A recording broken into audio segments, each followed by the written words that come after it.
బయటికి వస్తే అని భయంతో కూడా నేను ఇన్ని రోజులు రాలేదు. కానీ ఇప్పుడు ఎందుకు ముందుకు వచ్చానంటే ఇంకా చాలు నా లైఫ్లో, ఇంకా చాలు, వేరే అమ్మాయిలకు కూడా ఇలా అవుతుందని విన్నాను అని చెప్పి నేను మేడం వాళ్ళని కానీ సార్ వాళ్ళని కానీ కలవడం జరిగింది. ఇలాంటి సిచ్యువేషన్ వేరే అమ్మాయికి జరగొద్దు. గవర్నమెంట్ స్ట్రిక్ట్ యాక్షన్ తీసుకోవాలనుకుంటున్నాను సార్ దీని గురించి. ఇంకా మహారాష్ట్రలో ఒక కేసు మొన్న ఇప్పుడు వైరల్ అవుతుంది, TCSలోది వైరల్ అవుతుంది. సో కొంతమంది యూఆర్ ఎడ్యుకేటెడ్, మరి ఎలా పడ్డారని అంటున్నారు. సో సేమ్ ఇన్సిడెంట్ TCSలో జరిగింది. So what you will say about that? Sir నెల్లూరులో వాళ్ళు బారీ నవాజ్ అని ఒక అతను నాతో మాట్లాడాడు. What he was saying is, నెల్లూరులో మొత్తం అతని కంట్రోల్లో ఉంటుందంట. ఎవరు కానీ మినిస్టర్స్ కానీ ఎవరు కానీ లీడర్స్ కానీ ఉన్నా కానీ వాళ్ళ కంట్రోల్లో ఉంటారంట. వాళ్ళు ఏం చెప్తే అది వింటారంట. వాళ్ళు నువ్వేం బయటికి చెప్పినా కానీ వాళ్ళు ఎవరు ట్రస్ట్ చేయరు అని చెప్పడం జరిగింది నాతోటి. అండ్ బిజినెస్ ఒకటి, వాళ్ళు టెలిగ్రామ్, వాట్సాప్, స్నాప్చాట్, ఇన్స్టాగ్రామ్ ఇవి వాడతారు. నార్మల్ కాల్స్ చాలా తక్కువ వాడతారు సార్ వాళ్ళు. WhatsApp call mostly, or Instagram call, snap call. Normal call చేస్తే లిఫ్ట్ చేసేవాడు కాదు, మాక్సిమం లిఫ్ట్ చేసినా కానీ వాట్సాప్ కాల్ చేయని చెప్పేవాడు. వాళ్ళు అసలు నా ఫోనే లేదు కదా సార్, నా ఫోన్ అమ్మేయడం జరిగింది, ఐఫోన్ అమ్మేయడం జరిగింది. అందులో నా iCloudలో ఉన్న డేటా కూడా డిలీట్ చేయడం జరిగింది సగం. పాస్వర్డ్ ఎలా ఇచ్చారు మీరు అంటే, మొత్తం నా ఫోన్, నా గూగుల్ పే, నా ప్రతి బ్యాంకింగ్ పాస్వర్డ్ వాళ్ళ చేతిలో ఉండేది. సో ఆ పాస్వర్డ్ ఇవ్వకపోతే ఊరుకుంటారా చెప్పండి సార్?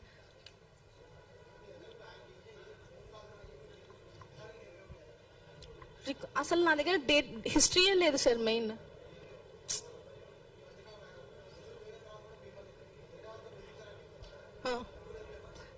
Jan 12th వెళ్ళిపోయిన నుంచి నో కాంటాక్ట్ సార్.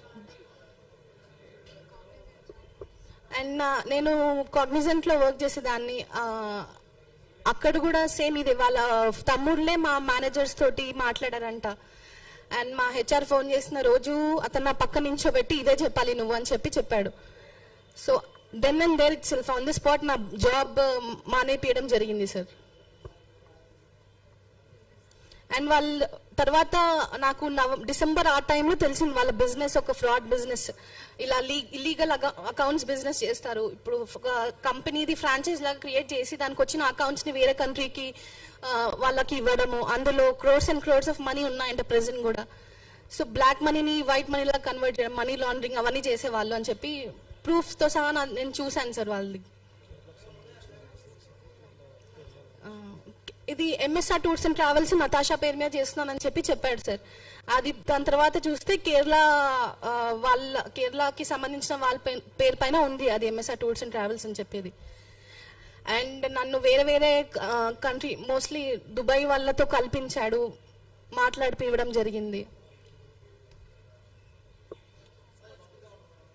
సార్. దుబాయ్కి తీసుకెళ్తాం, మనం వెళ్తాము అని చెప్పి ఫస్ట్ డిసెంబర్లో కుదరలేదు. యాక్చువల్గా డిసెంబర్లో కోలాపూర్లో అతన్ని ఫ్రెండ్ ఎవరో ఉంటారంట, అక్కడికి వెళ్ళామని ఆల్మోస్ట్ ఇంటి బయట వరకు వెళ్ళాము. కానీ మా మమ్మీ నువ్వు కంప్లైంట్ ఇస్తేనే మా కూతుర్ని తీసుకెళ్ళాలని చెప్తే తప్ప అతను వెనక్కి రాలేదు మళ్ళీ. అండ్ దుబాయ్కి వెళ్ళాలి, మార్చ్లో అయినా నేను తీసుకెళ్ళిపోతాను అని చెప్పడం జరిగింది సార్. నేను రిటర్న్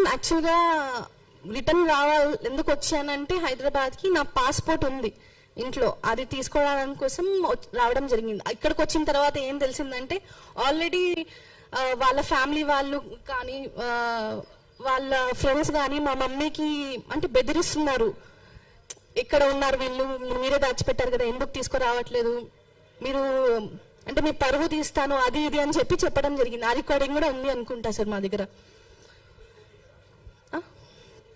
మా మమ్మీకి ఫోన్ చేసి బెదిరించారు. WhatsApp call sir. ఉన్నాయి సార్. ఇచ్చాం సార్. పోలీస్ డిపార్ట్మెంట్ వాళ్ళకి ప్రతి ఒక్క ఎవిడెన్స్ ఇచ్చాము సార్. ప్రతి ఒక్కటి బిజినెస్ది కానీ, మా పెళ్లిది కానీ, వేరే అమ్మాయితో పెళ్లి చేసుకోవడం కానీ, అవన్నీ ప్రతి ఒక్క ఎవిడెన్స్ వాళ్ళకి ఇవ్వడం జరిగింది.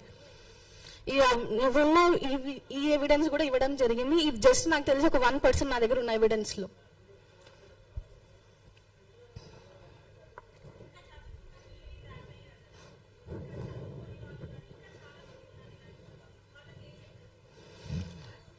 నేను ఒక్కటి ఏం చెప్పగలుగుతానంటే, ఇప్పుడు వరకు జరిగింది ఇప్పుడు బయటికి వస్తున్నాయి. అండ్ ఫ్యూచర్లో ఏం జరగకుండా ఉండొద్దంటే ఫస్ట్ అతను డీటెయిల్స్ అంటే మనం ముందుగా కనుక్కోవాలి ఎవరు ఏంటిదని చెప్పి. అండ్ ఏదైనా తప్పుగా అనిపిస్తే మన పోలీస్ డిపార్ట్మెంట్ వాళ్ళకి కానీ మేడం సార్ వాళ్ళకి కానీ ఎవరికైనా ఇన్ఫార్మ్ చేయడం కానీ.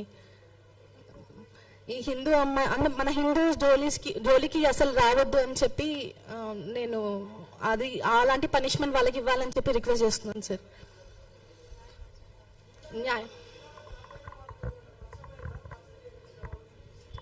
చాటింగ్ ఉంది సార్, నా దగ్గర చాటింగ్ ఉంది. అండ్ అమ్మాయిలు బయటికి రావద్దు అనుకోవట్లేదు, వాళ్ళ ఫ్యామిలీ పరువు అని చెప్పి భయపడుతున్నారు ఆ అమ్మాయిలు. నా దగ్గర రికార్డింగ్ ఉందని చెప్పాను కదా సార్. ఆ అమ్మాయి తరఫు నుంచి వాళ్ళ అన్న మాట్లాడిన రికార్డింగ్ నా దగ్గర ఉంది. వాళ్ళు భయపడి బయటికి రాలేకపోతున్నారు అని చెప్పి అతను చెప్పారు సార్. ఆల్మోస్ట్ 30 lakhs వరకు తీసుకున్నారు సార్ మొత్తం కలిపి, విత్ ల్యాండ్ ఎవ్రీథింగ్. అండ్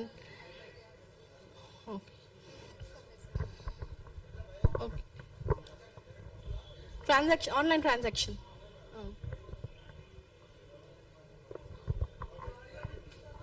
వినిపిస్తాను.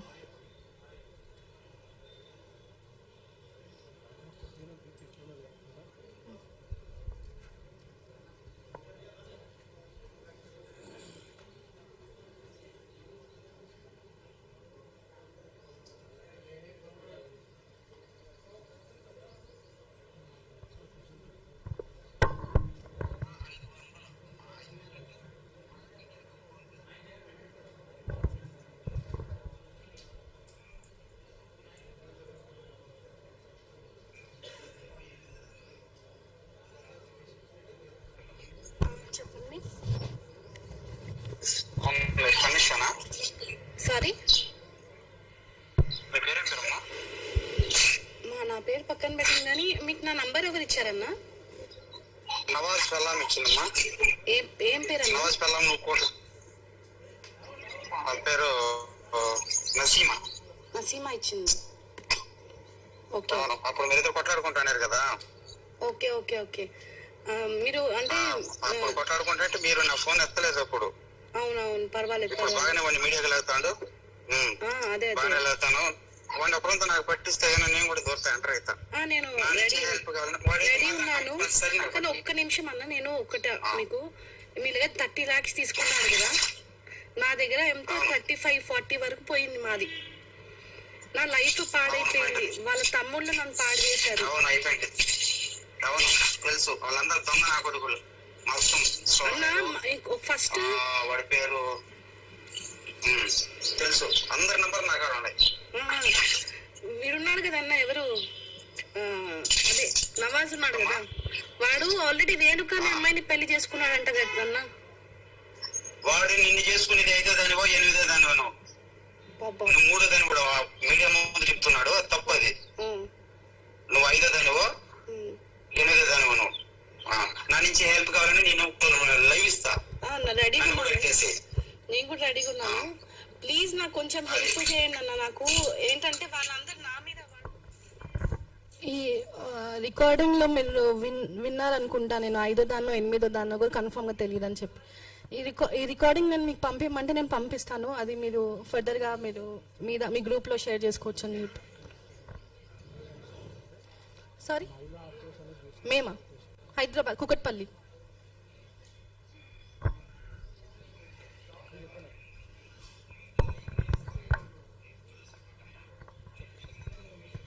ఈ కేసు నుంచి ఇక్కడి వరకే హిందూ అమ్మాయిల జోలికి ఏ ముస్లిం వెధవ గాని రాకుండా ఉండాలంటే ఈ కేసు ఒక బెస్ట్ ఎగ్జాంపుల్గా ఉండాలి. ఇది ఒక రోల్ మోడల్ ఉండాలి ప్రతి ముస్లిం వాడికి.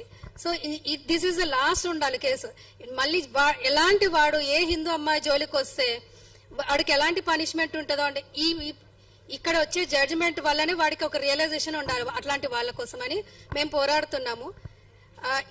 ఇది కేసు ఇట్లానే ప్రొలాంగ్ అయితే మాత్రం మేము